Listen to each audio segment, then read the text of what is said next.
নদী যখন মধ্যগতিতে প্রবাহিত হয় তখন কি হয় না, নদী তার কি করে অটোমেটিক একটি বাঁকের সৃষ্টি করে।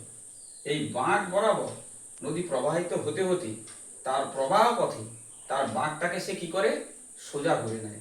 এই সোজা করে নিয়ে যাওয়ার জন্য সে কি করে না, তার রাস্তাটাকে পাল্টে নেয়, সোজা করে নেয়। সোজা করে নেওয়ার ফলে কি হয় না, মাঝখানে একটি বিশাল জলাশয় থেকে যায়। এই জলাশয়টিকে আমরা কি বলবো, হ্রদ বলবো। তবে একে হ্রদ বলা হবে। একে আবার অশ্বক্ষুরাকৃতি হ্রদ কেন বলা হয় না, ঘোড়ার পায়ের খুরের ন্যায় দেখতে বলে একে কি বলা হয়, অশ্বক্ষুরাকৃতি হ্রদ। তাহলে নিশ্চয়ই তুমি বুঝতে পারলে যে কেন একে অশ্বক্ষুরাকৃতি হ্রদ বলা হয়। এবার কিভাবে অশ্বক্ষুরাকৃতি হ্রদ সৃষ্টি হয় এভাবে ছবি এঁকে দেখাবে, তাহলে কিন্তু পরীক্ষায় সম্পূর্ণ নাম্বার তুমি আনতে পারবে। ঠিক আছে।